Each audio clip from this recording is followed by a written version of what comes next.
J'ai toujours été une grande fan des jeux Pokémon. Je me souviens avoir commencé par collectionner les cartes quand j'étais jeune, avant de regarder les épisodes et enfin de jouer aux jeux sur les consoles. Et même si je me suis débarrassée de mes cartes il y a longtemps et que je n'ai pas regardé la série depuis des années, dès qu'un nouveau jeu sort, j'ai toujours hâte de l'essayer et de passer des jours, voire des semaines entières à jouer dessus. Et régulièrement, je rejoue à mes anciens jeux pour me plonger en pleine nostalgie. Vous pouvez me trouver immature, mais ces vieux jeux continuent de m'attirer, peu importe le temps que j'y ai déjà passé. Le problème est que je ne pouvais plus sauvegarder dans Pokémon Bleu, que ce soit à cause de la pile interne épuisée ou que la cartouche soit morte à cause d'une semaine de jeu non-stop, toujours est-il que le jeu ne se lançait plus. Ma version rouge fonctionnait toujours, mais pour une raison ou une autre, j'ai toujours préféré la bleue. Peut-être est-ce à cause du choix des couleurs ou parce que j'ai eu la version bleue en premier, mais j'ai toujours mieux aimé cette dernière. Je n'ai jamais eu la jaune, alors pas question d'y jouer. Le problème est que vous ne pouvez plus rentrer dans un GameStop et acheter ces versions. Et je ne voulais pas acheter un truc sur eBay et me retrouver avec une autre cartouche morte. Et puis, qui voudrait payer un jeu qui date d'il y a 10 ans? Je n'étais pas vraiment une fan des ROM, mais j'en avais déjà téléchargé quelques-unes avant, en particulier pour la Nintendo 64, car j'ai une PlayStation et je n'ai jamais eu la chance de tester beaucoup de jeux sur la Nintendo 64, à part en de rares occasions, quand j'allais chez mon cousin qui était plus âgé. Ça faisait longtemps, alors j'ai demandé à quelques amis s'ils connaissaient des bons sites où je pourrais télécharger un émulateur et des jeux. Sans attendre, l'un d'eux m'a envoyé un site avec un émulateur Game Boy et des tas de ROM, toutes des jeux Pokémon. J'ai installé l'émulateur et j'ai lancé la version bleue. Vous pensez peut-être qu'à partir de là, j'ai eu des Pokémon fantômes dans ma partie ou que j'étais dans une tour avec tout un tas de choses bizarres, les genres de choses qu'on lit ou qu'on voit sur YouTube quasiment dans toutes les creepypastas. Mais en fait, c'était pas le cas. La ROM marchait parfaitement bien et j'ai eu aucun problème. En plus, j'ai pas besoin de payer. C'est plutôt lorsque j'ai voulu tester d'autres ROM que les problèmes ont commencé. Je n'avais aucune raison de télécharger d'autres jeux normaux puisque toutes mes autres cartouches fonctionnaient bien. Mais certaines versions hackées du site attisèrent ma curiosité. Les mauvaises traductions et autres erreurs du genre me firent sourire, mais la plupart ne fonctionnaient pas du tout. Il y en avait donc pas tant que ça qui marchait. Mon ami m'en avait envoyé une après une discussion sur les différentes versions modifiées présentes sur le site, en me disant que ça avait été posté là-bas il y a quelques mois, mais supprimé après environ 2 semaines. Je me demandais si c'était encore un jeu modifié de façon malsaine pour simuler une cartouche hantée, du genre Lost River, s'il s'agissait de la légende de l'Avant-Ville qu'on avait tous entendu, ou toute autre modification tirée de creepypasta, ou si c'était vraiment une version très violente ou explicite. Parce que beaucoup des fausses ROM que vous voyez sur YouTube, où c'est censé être hanté, en fait, c'est des ROM hackés faits exprès. Je change alors de jeu, et l'intro apparaît. Rien ne sortait de l'ordinaire. Je demandais à mon ami quelle région était dans le jeu, il m'a répondu que c'était une hack des versions or et argent, mais que tous les Pokémon des 2 premières générations étaient présents. Ce qui était génial car il n'y avait jamais eu de jeu qui ne demande pas d'échange ou de hack pour avoir tous les Pokémon. Avant de se déconnecter, mon ami me dit de pas trop me plonger dedans car le jeu tournait au n'importe quoi au bout d'un moment. J'étais super enthousiaste. J'avais une version géniale qui avait toutes les régions et tous les Pokémon. Ajouter à ça un côté glauque, parce que j'ai toujours aimé les jeux un peu glauques. Lorsque le jeu s'alluma, il y eut le sprite de Red et le Pokémon tournait comme sur l'écran titre du jeu original. Le logo était affiché comme d'habitude, mais il n'y avait pas le nom de la version en dessous. Je trouvais ça un peu étrange, mais je me suis dit que peut-être l'auteur n'avait pas pensé à un nom convenable et ne voulait pas utiliser un faux titre. Je commençais donc une nouvelle partie, et Chen dit son baratin habituel à propos des Pokémon. Je me retrouvais à Bourg-Palette et tout semblait normal. J'appelais mon Carapuce, mon Pokémon favori pour débuter, qui botta le cul de mon rival, comme d'habitude. Je reçus le paquet de Chen, je lui ai donné, et peu de temps après, j'avais déjà mes Pokéballs et capturé un Roucoule et un Rattata. Les choses sont devenues désagréables quand je suis allée à la forêt de Jade.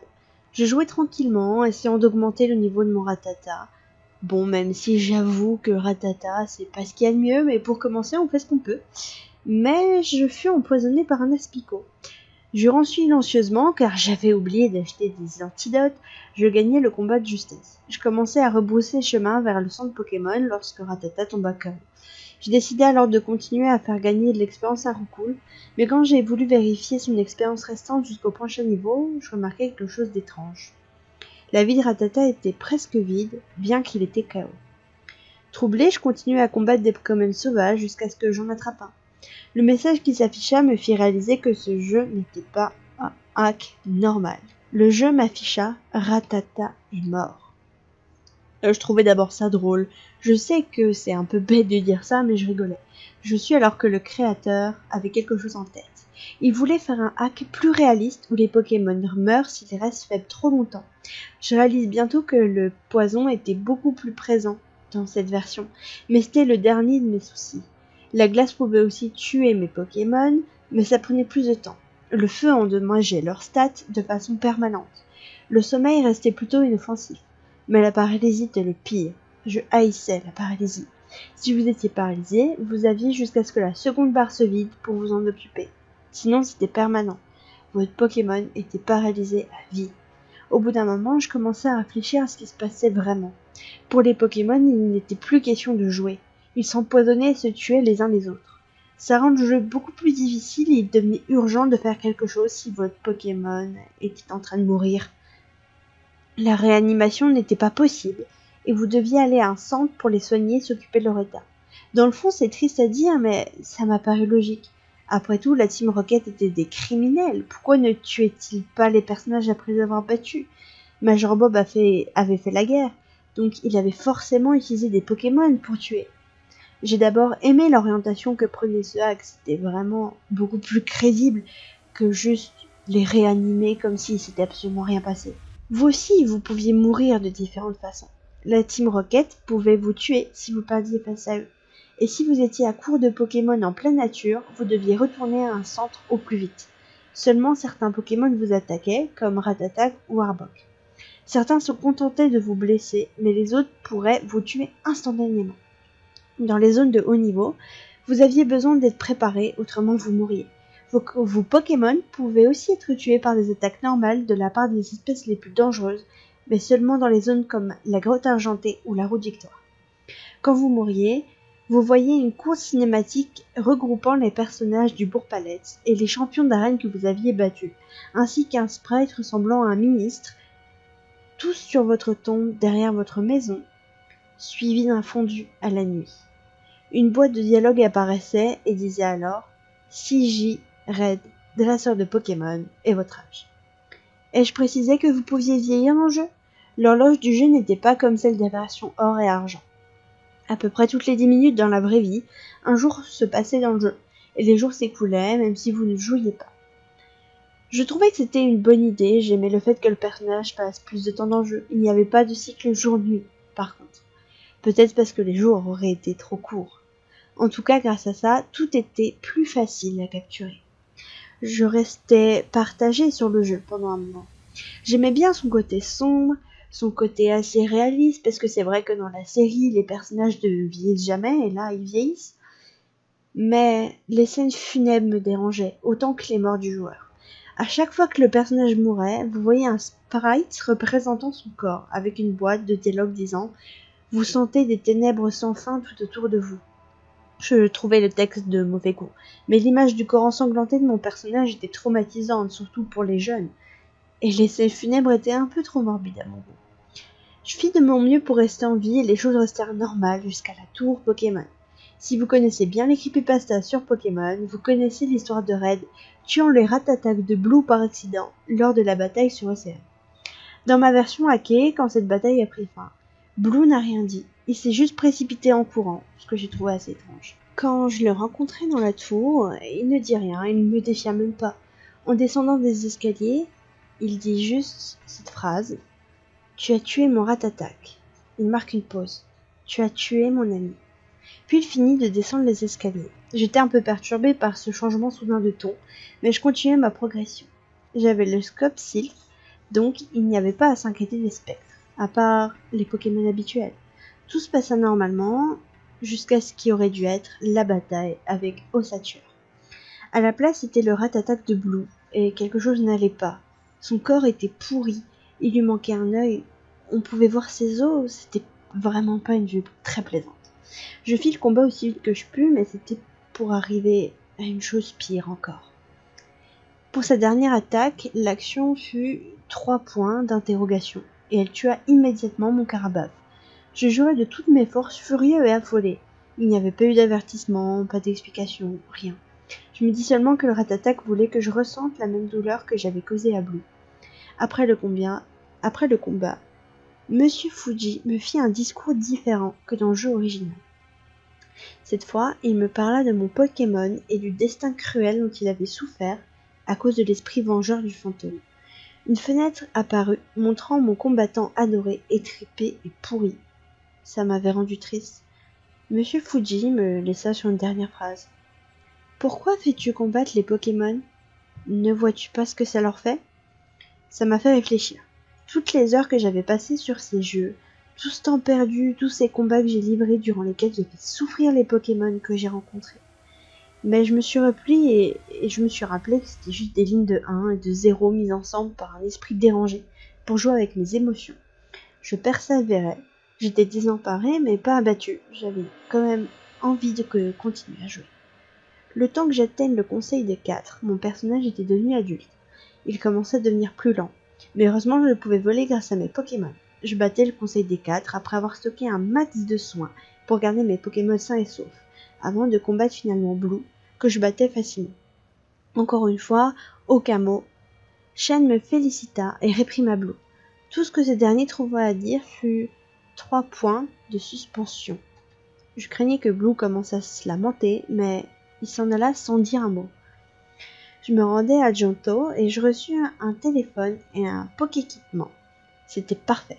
La région de Johto était comme Kanto, avec des Pokémon sauvages de bas niveau mais des dresseurs de haut niveau. Ça limitait les risques de mort et ce fut plus facile pour se déplacer. Tout resta normal jusqu'à ce que mon personnage atteigne 30 ans, juste après que j'ai battu Claire. J'ai reçu un appel de ma mère qui m'a dit « Red, tu dois revenir à Bourg-Palette, le professeur Chen est mort la nuit dernière. » Mes bras en tombèrent, ce fut un choc absolu pour moi. Mais après avoir volé jusqu'à Bourg-Palette, près du labo, je vis une pierre tombale. En l'examinant, je m'aperçus qu'elle appartenait à Chen. J'étais détruit. Mais alors que je m'entraînais pour le combat final, mon perso avait environ 45 ans. Et je reçus un autre appel, mais de Blue. Ma mère fit la victime, cette fois-ci. Je ne savais pas si j'étais perturbée ou terrorisée par ce qui se passait. En un niveau, ce hack était devenu incroyable, montrant la dévotion et le sacrifice que vous deviez faire pour devenir un maître Pokémon, en négligeant les gens autour de vous. Tout ça me fit penser à Red. Il a voué sa vie entière à devenir un maître Pokémon, non? Il n'est jamais tombé amoureux. Il n'a jamais eu de famille. Il n'a jamais eu que les Pokémon pour le réconforter. Pourtant, il les a torturés chaque jour pour son plaisir. C'était un putain de jeu et je me suis aperçu à quel point cette série était de la merde si vous arrêtiez pour y penser. Tout ce que je voulais faire était en finir. J'ai grimpé jusqu'en haut de la grotte argentée, prêt à mettre fin à ce hack encore une fois. Une fin pour toutes, je voulais tout terminer. Je n'avais aucune idée de qui était l'adversaire final, puisque ça ne pouvait pas être Red, mais j'avais une intuition, et j'ai eu raison. C'était Blue. Lorsqu'il me vit, il devint furieux. Il m'a dit « Tu l'as enfin fait. Nous pouvons enfin en finir avec tout ça. Tu m'as tout pris, mon Ratatak, mon titre et l'amour de mon grand-père. Voici ma chance de régler ça, une bonne fois pour toutes. Ça se finit ici. » Après ces paroles, le combat débuta. Je n'étais vraiment pas prête pour ce qui arriva. L'équipe de Blue était la même que celle qu'il utilisait lors de la dernière arène de or et argent, mais en beaucoup plus fort. Finalement, je le battais à plate couture. Et lorsque le combat prit fin, je vis 3 points de suspension apparaître tandis que l'écran s'assombrissait. Après la bataille finale, je me réveillais encore à Bourg-Palette. Je quittai ma maison et vis une 3e tombe près du labo. Mon cœur se serra, je savais de qui il s'agissait. Sans aucun doute, c'était Blue, la pierre tombale indiquait qu'il s'était suicidé. Je vieillissais plus vite à présent. En un jour, j'atteignis 80 ans, ce qui fut étrange, car mon personnage avait vieilli à un rythme constant jusqu'à maintenant. Le sprite de mon perso ressemblait au vieil homme de Jadiel. Je pouvais dire que le créateur aimait les scénarios de Creepy Black, car la partie qui suit semblait en dehors de l'histoire. De temps à autre, mon personnage se figeait et une boîte de dialogue s'affichait. Vous sentez un vent froid autour de vous, accompagné d'un faible cri. Je n'avais plus aucun Pokémon ni objet. Je ne pouvais pas aller dans les hauts termes. J'étais éternellement bloqué à Bourg-Palette, en attendant que quelque chose se passe. Après environ une demi-heure, mon personnage tomba et l'écran s'assombrit. Vous sentez des ténèbres sans fin tout autour de vous. Je réalisais que mon personnage était mort. Le jeu fit encore un fondu, affichant le sprite blanc de mon perso sur un fond noir. La musique de l'avant-ville commençait à jouer, mais plus lentement, et à un ton plus bas. Une boîte de dialogue apparut. Tu penses que tu es le maître des Pokémon? Tu ne sais rien. Toutes les vies que tu as détruites, tout le temps que tu as passé, toutes les amitiés que tu as brisées, tout ça pour rien? Peu importe comment tu essaieras, tu ne seras jamais en paix. Il y a toujours plus de Pokémon à attraper, plus de dresseurs à combattre, plus de vies à tuer. Tu as échoué, et ton temps est venu. Le sprite de mon perso restait là, jusqu'à ce qu'il commence à y avoir des bruits. Ça me prit un moment pour m'apercevoir ce que c'était. Je réalisais que c'était les cris de chaque Pokémon qui était mort durant ma partie, que ce soit à cause de moi ou des autres dresseurs. Et bientôt, je ne tardais pas à voir les images de chacun apparaître, tous plus terrifiants les uns que les autres. Le tout dernier fut Blue, suspendu à un arbre, et c'était effrayant, car on entendait un faible grognement qui ressemblait presque à un rire. J'étais choquée à un point que je voulais juste que cette séquence de cauchemar s'arrête.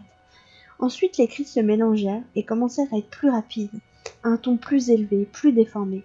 Les bruits étaient insupportables et je baissai en urgence le volume, lorsqu'un hurlement terrifiant me transperça à travers mes écouteurs au moment où l'écran devint noir. Un battement de cœur se fit entendre faiblement en arrière-plan, alors que ce qui ressemblait à 2 yeux brillants s'ouvrait au loin. Puis une main blanche vola vers moi, pendant que cet horrible hurlement refit surface, me faisant tomber de ma chaise littéralement. L'écran devint encore noir, et l'émulateur bugga. Je fixai l'écran pendant un moment, réfléchissant à ce qui venait de se passer. Je relançai l'émulateur, essayant de charger ma sauvegarde. Elle avait disparu. Dès que j'avais fini le jeu, la ROM avait supprimé ma sauvegarde. J'ai toujours pensé que les hacks, comme Creepy Black, étaient juste des histoires de mauvais goût, destinées à amuser les forumers de 4chan. Mais après cette expérience, je n'ai plus jamais regardé Pokémon de la même façon. Ça avait du sens vraiment. Vous passiez tout ce temps dans les jeux, blessant tous sur votre passage et causant toutes ces souffrances, juste pour qu'une nouvelle génération apparaisse quelques années plus tard, rendant vains tous vos efforts. Ceci me dégoûta de jouer à Pokémon pendant un moment. Je souhaitais avoir écouté mon ami. Soyez prudent lorsque vous recherchez des ROMs sur Pokémon. Vous ne tomberez pas sur une version maudite, mais vous pourrez trouver une comme celle-ci.